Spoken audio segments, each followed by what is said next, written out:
Salut à tous, bienvenue dans cette nouvelle vidéo. Alors aujourd'hui les petits gars, on va continuer le 2 litres TFSI. Donc cette fois-ci on va faire la distribution. Moi j'ai plutôt bien avancé. J'ai monté tout ce qui est turbo, admission, pompe à eau, pompe HP. Enfin j'ai monté tout un... j'ai quasiment tout monté. Il me restera le faisceau électrique avec le support de filtre à huile, alternateur, tout ça. Aujourd'hui ça sera la distribution. Ah oui, je voulais revenir sur un petit point. Alors dans la dernière vidéo, j'ai pas été très explicite sur le remède à la consommation d'huile. Malgré que pourtant j'ai monté des bielles et des pistons neufs. J'ai pas fait gaffe du tout, j'ai donné aucune explication. Donc je vais donner l'explication tout de suite, c'est très simple. Alors, hop là.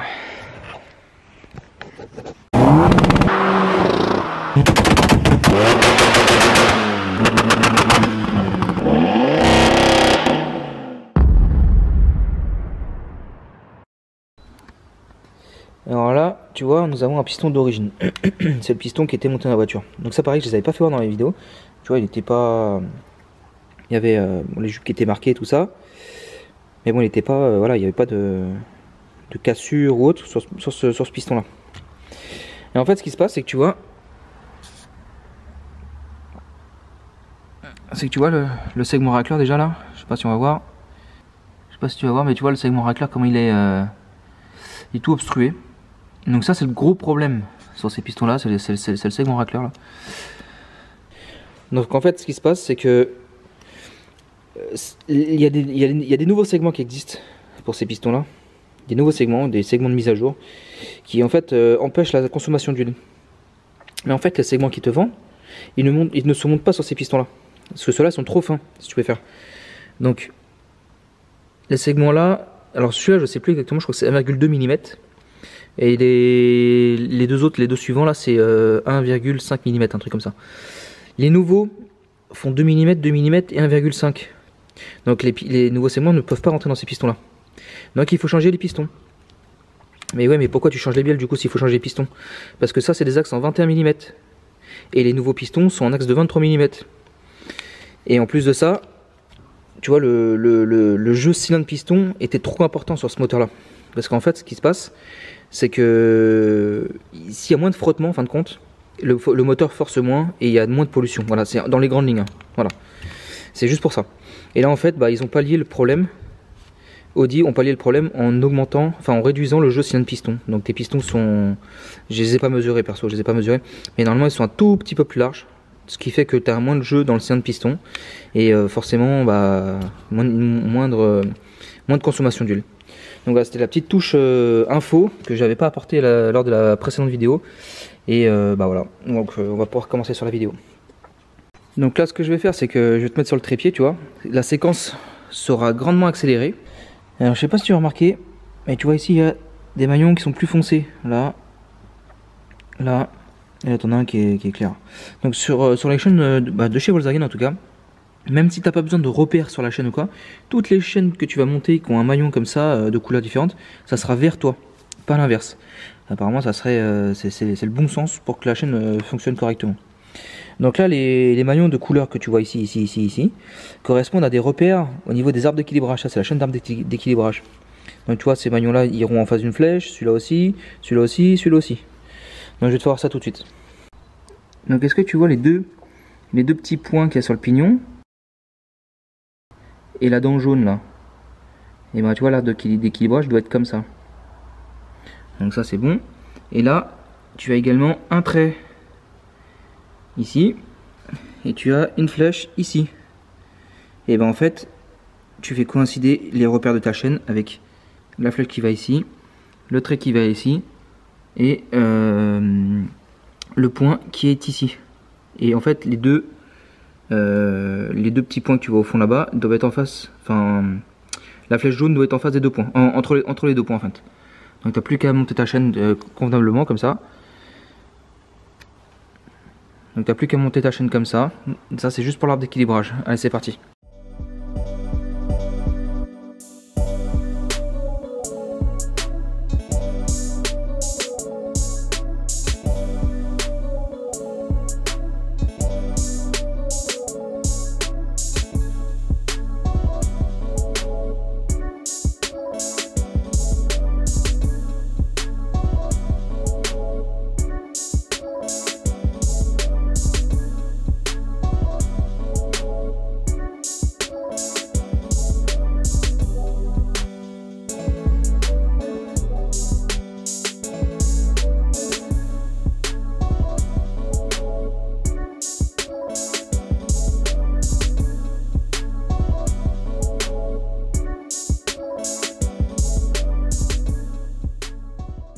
Alors petite précision, sur les repères en bas là, au niveau du vilebrequin, je tombais pas en face. Je me dis, c'est bizarre, j'ai tout repéré et tout, putain c'est pas possible. La chaîne est trop longue. Mais non, mais après j'ai tout de suite percuté que forcément, ça je l'avais remis à peu près à l'arrache comme ça. Mais il faut qu'il soit calé. Enfin, il faut que le vilebrequin soit au PMH. Donc une fois que le vilebrequin est au PMH, forcément que ça va tout de suite. Donc là, toutes les vis de la glissière, du tendeur ici, la glissière là, c'est 20 Nm. Le gros tendeur derrière, c'est 85 Nm.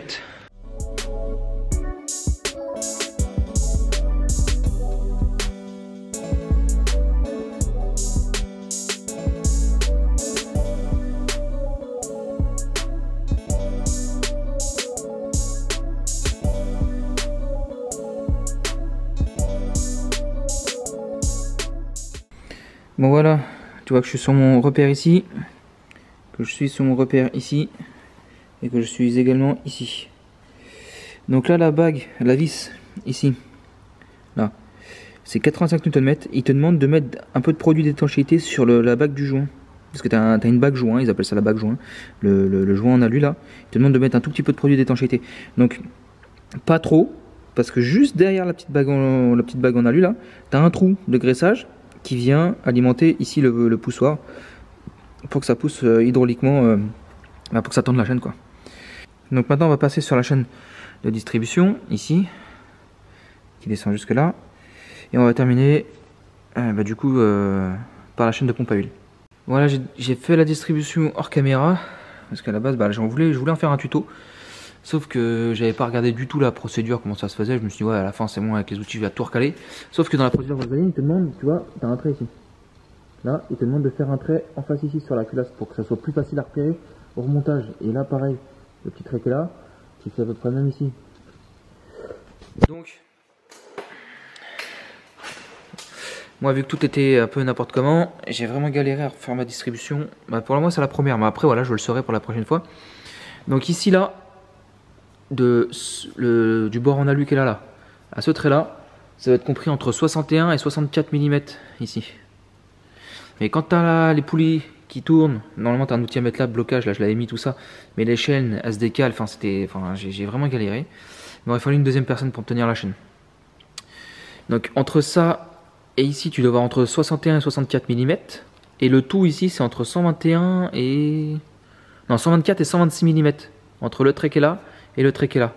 Moi je suis à 125 ici, pile poil entre les deux, et de là à là je suis à 61 mm à peu près, tout petit peu plus. Donc voilà, tu vois, donc là, hop, là, je sais pas si tu vas voir, je sais pas si on verra. Non. Ah si, tu vois. Donc la flèche là, en face du maillon doré. Et après par ici, voilà, comme tu as vu, là et là. La chaîne d'arbre d'équilibrage ici. Là. Et là la flèche ici. Donc de toute manière je vais en avoir d'autres des TFSI. Là ça y est, je suis sur une bonne lancée.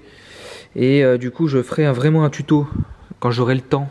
Parce que la personne de ce moteur là, me met la pression, tu vois. Donc je me prends pas le temps de faire de belles vidéos, c'est dommage, dommage pour vous.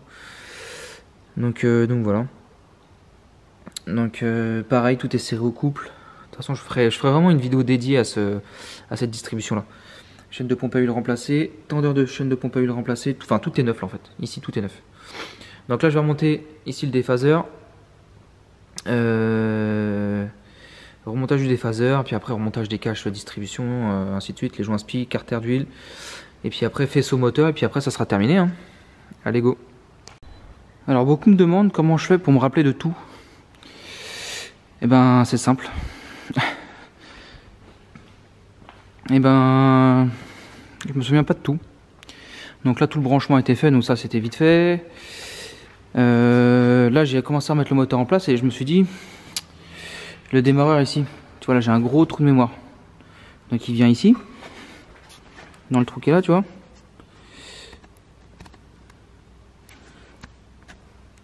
Tu vois, il vient dans le trou qui est ici. Mais alors est-ce que il faut que je renlève le support, repasser le démarreur, remettre le support. Là, c'est une grosse question. Parce que je crois que ça passe pas, mais je crois que ça passe pas. Si je le mets juste comme ça, les fils ils vont gêner, mais j'ai un trou de mémoire. Et le support, c'est pas le plus simple à enlever celui-là avec le turbo. Donc, bah, je sais pas. Là, j'ai un gros trou de mémoire, donc puis va faire des recherches toi là-dessus sur ce moteur-là. C'est un peu compliqué, tu vois. Surtout, bah, sur ce moteur-là, non. Mais sur ce moteur-là dans un Q5, c'est un peu compliqué, quoi. Donc, bah, de toute manière, je vais continuer à faire mes recherches, à essayer de voir s'il faut que je renlève tout de suite avant de une fois que le support il est monté, pour le renlever après, bah, c'est un peu une galère, quoi. Donc voilà, je fais mes recherches et puis tranquillement, et puis je te reprends une fois que j'ai passé le démarreur, que je suis sûr du montage. Allez, go. Bon, la boîte est assemblée. Là, je vais rentrer, je suis exténué, mais vraiment exténué.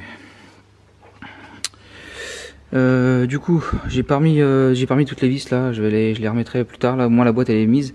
Là, la sangle elle est enlevée. Le moteur il tient, tout nickel. Le démarreur, j'ai réussi à bien le remettre, bah, il était bien mis au départ, quoi. Donc tu vois, j'ai plus qu'à le replaquer là maintenant, et voilà. Comment te dire que j'ai passé 3 jours là, donc jeudi, vendredi, couché à plus de minuit pour terminer ça, et vendredi, enfin le samedi matin, donc aujourd'hui levé à 6 h à fond sur ça pour le terminer, parce qu'il faut savoir que, tu vois, ça là-bas c'était pas dans l'urgence, tu vois, c'était pas pressé, tu vois ce que je veux dire. Et au final, tu le termines quand? T'en es où? Je viens en nouvelle, c'est ceci, c'est cela, tu vois. Donc ça te met la pression, tu vois. Alors qu'à la base, c'était ouais, t'inquiète pas, je comprends, machin, ceci, cela. Mais en fait, non, il comprend rien du tout. Personne ne comprend en fait. Donc là, tu vois, bah, je devais le monter dedans, bah, je vais rentrer chez moi parce que je suis exténué, mais vraiment. Et en plus, mon fils, il m'appelle pour jouer. Donc je vais me faire un plaisir d'aller jouer avec lui, tu vois. Donc voilà, ça, la santé avant. Là, je suis vraiment exténué, je vais pas faire un malaise parce que faut que je sois dans les délais ou quoi, j'en sais rien.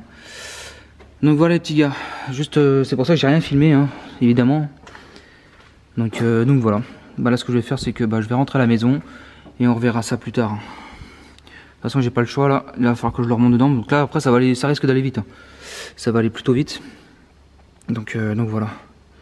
Et tout ça pour dire que je suis là, je suis vraiment au bout là. Il faut savoir dire stop. Bon allez, c'est parti. On se retrouve bah, quand je vais remonter le moteur dans le compartiment. Je descendrai la voiture, je te mettrai ça en accéléré comme d'habitude je fais. Allez go. Bon et bien voilà. Après quelques jours de repos bien mérité, tout est remonté. Les faisceaux passés, clipsés, le compteur de boîte fixé. Alors tu vois, un petit truc tu vois, pour me repérer quand j'ai jamais fait encore.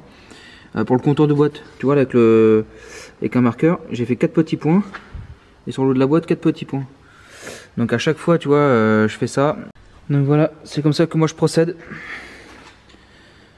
Donc bah du coup, là je vais redescendre la voiture. Là, hop, au niveau du moteur. Comme ça, je vais pouvoir repasser les amortisseurs, repasser tout le faisceau et tout rebrancher. Repasser le calculateur et tout rebrancher intégralement. Les cardans sont serrés. Enfin, tout est fait, quoi. Donc voilà, je vous reprends une fois que le moteur est monté dedans, enfin que la voiture est plutôt descendue sur le moteur. Allez, go. Donc voilà, le moteur est sur ses supports. Donc il y a les supports là, la vis qui est ici, la vis qui est là. Donc là, tu vois, il est décollé, mais j'ai galéré, hein. Parce que tu vois, le moteur, enfin le berceau, le moteur, tout ça, ça avait légèrement bougé la table. Mais va essayer de bouger la table, tu vois. C'est mort. Donc là ce que je vais faire c'est que je m'étais déjà fait avoir une fois sur une vidéo comme ça, j'avais fait une chaîne de distribution sur un 3 litres TDI et en fait bah, du coup ça avait bougé un petit peu et bah, c'est une galère après, je te dis pas comment j'ai galéré pour tout soit en face.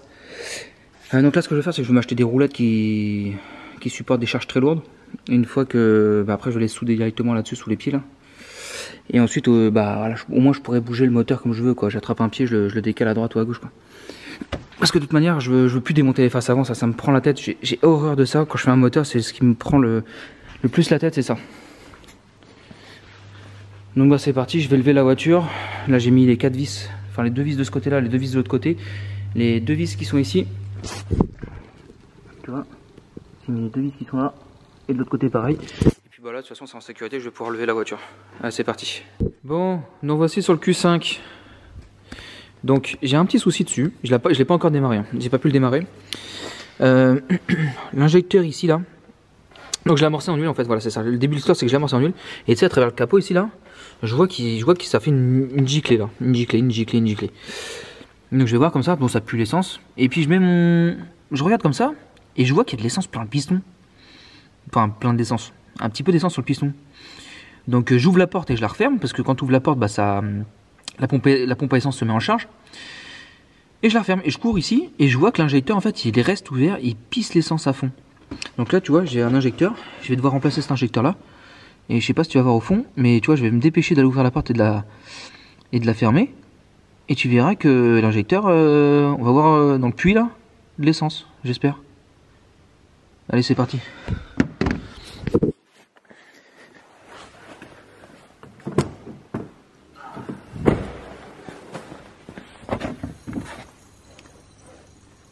Tu vois?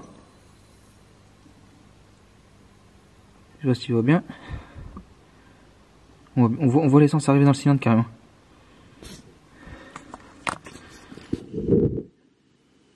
Donc eh bien, j'ai commandé un injecteur parce que je peux pas démarrer le moteur comme ça risque de le casser. Donc pourtant, les injecteurs ont été trempés dans l'essence. Donc je sais pas pourquoi il a grippé. Je sais pas. Donc l'essence, de toute manière, l'injecteur a été trempé, enfin les 4 injecteurs trempés dans l'essence. Donc je sais pas pourquoi ça fait ça. En tout cas, on va le remplacer parce que là, si je démarre comme ça, c'est mort de toute manière. Il risque d'y avoir un gros souci. Donc là, ce que je fais, c'est que je redémonte l'admission qui se trouve ici. Et franchement, je préfère faire ça là-dessus sur un Q5 où t'as de la place là que sur une Golf ou un truc comme ça parce que jamais t'as la place sur une Golf. Enfin, pour faire l'admission là, c'est une tannée. Donc voilà, allez, c'est parti. Je démonte l'admission. Je vous fais voir le remplacement de l'injecteur et on remonte et on essaie de démarrer. C'est parti. Donc voilà.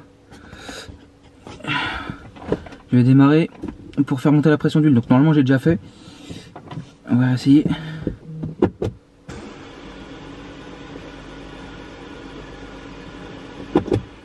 Donc voilà, là le moteur est amorcé. Je remets les bougies, les bobines et puis bon, on va démarrer. Allez c'est parti. Alors les petits gars, j'ai voulu démarrer. Il tournait sur 3 cylindres. Et en fait, tu vois le raccord qui est là, le doré là. Ben, en fait là j'ai une grosse fuite à ce niveau là. J'espère que c'est pas le tuyau qui est pété. Vas-y démarre.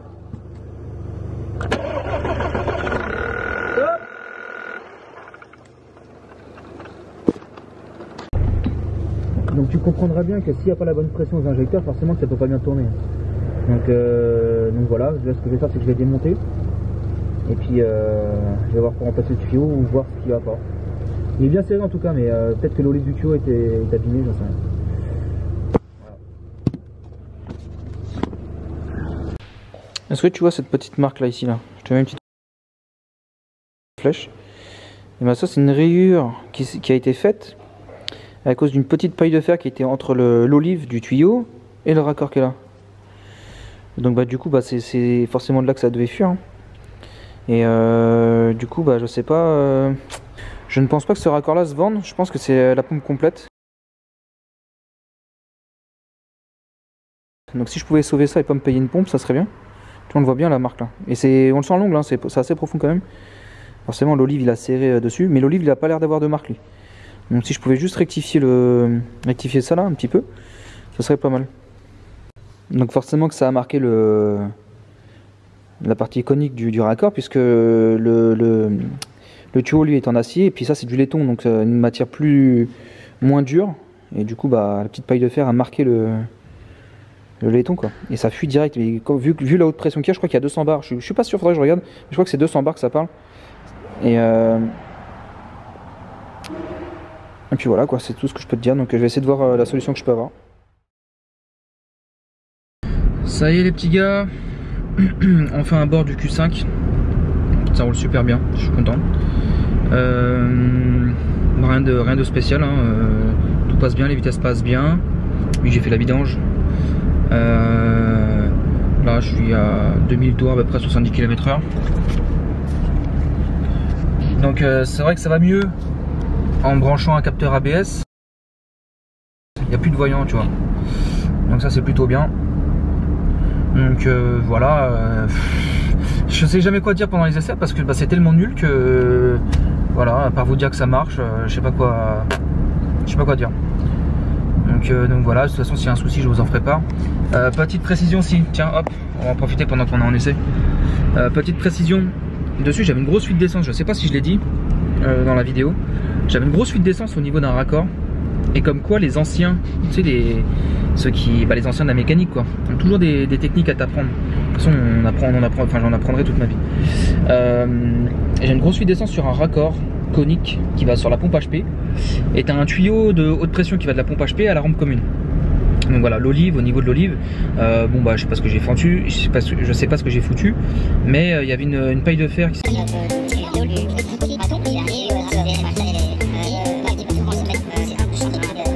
donc ce que j'ai fait c'est que j'ai demandé, enfin mon père a une connaissance qui connaît un garage qui fait de la préparation de vieilles voitures, genre de la R8 Gordini tout ça, mais de la préparation moteur et de la remise en état tout ça. Et en fait ce qui s'est passé c'est que lui m'a dit bah moi quand ça m'arrive sur des tuyaux comme ça, franchement c'est quand il pense c'est tellement bête mais c'est tellement pratique. Bah moi je les rôde. Je rôde avec de la pâte à rôder grain fin. Et en fait bah il y avait plus de traces du tout dans la partie conique du raccord en laiton. Et du coup j'ai dit bon bah on va essayer hein, ça coûte rien, de toute manière ça marche pas, bah je change le raccord et puis tant pis hein. Donc je le ferai faire par un usineur, je sais rien. Ça marchait du premier coup. J'ai mis un peu de pâte à rôder grain fin, rôdé. Et en fait bah ça a fait comme si tu rôdais une soupape. En fait ça fait juste sur le raccord en laiton ça fait une petite marque, et sur l'olive ça fait une petite marque comme si tu rôdais une soupape. Et puis bah nickel. Depuis j'ai serré ça pas trop fort et bah du coup ça fuit plus. Donc voilà, si un jour t'as un problème sur un raccord conique avec un tuyau avec une olive, tu peux te débrouiller comme ça et franchement ça marche. Et la prochaine fois que je serai embêté, bah je me prendrai pas la tête hein, je ferai ça directement. Alors évidemment sur le tuyau en dur et le raccord, bien nettoyer, surtout si c'est sur un système d'injection, bien nettoyer la pâte à rôder hein, parce que alors là je peux te dire que les injecteurs tu les changes, c'est bon, c'est mort. Et quoi d'autre, oui donc si c'est même sur un raccord d'huile, bah évidemment tu te doutes bien que la pâte à rôder dans un moteur c'est mort quoi. Donc voilà, je sais pas quoi dire à part que ça roule bien. Il n'y a pas de bruit bizarre, il consomme pas d'eau, pas d'huile. De toute façon j'avais fait déjà la purge du liquide d'enfraîchissement. Et puis voilà. Voilà, bon bah on peut clore le dossier Q5. Voilà, on dit que le projet est terminé et puis que bah, le propriétaire va pouvoir enfin récupérer sa voiture. Et puis voilà. Bon les petits gars, je vous laisse sur ce. Surtout, tous ceux qui me demandent comment me contacter, j'arrête pas de le dire. Je mets mes réseaux sociaux en début de vidéo. Ouais mais j'ai pas Instagram, bah ça prend 2 minutes à créer un compte. Désolé, il y a que comme ça qu'on peut me contacter. Donc il y a pas d'autre manière. Donc mes réseaux sociaux sont en début de vidéo. Si tu veux me contacter, bah, tu m'envoies un message sur Instagram. Et si tu veux tout ce qui est outillage qu'utilise dans la vidéo ou des produits, des machins, je mets tout dans la description normalement. Et puis s'il manque quelque chose, bah tu m'en fais part et puis je t'enverrai un lien et puis voilà quoi. Allez les petits gars, à bientôt. Ciao.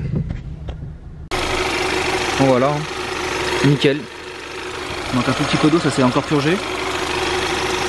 Mais à part ça, c'est nickel. Petit trictif. Donc tu vois là, le liquide d'enfraîchissement. Mais regarde là. J'ai dû pincer le joint torique du retour. Et ça fuit. C'est un truc de ouf, putain, c'est chiant. Donc il va falloir que je remplace le tout petit joint torique, bon c'est pas très grave. Et ça n'a pas l'air de fuir de grand chose parce que j'ai que ça qui est tombé. Donc je vais le remettre au-dessus du max et puis quand je retournerai au garage, bah, je remettrai un joint. Bon c'est pas grave, c'est qu'un petit détail. Dans l'ensemble, c'est plutôt bien.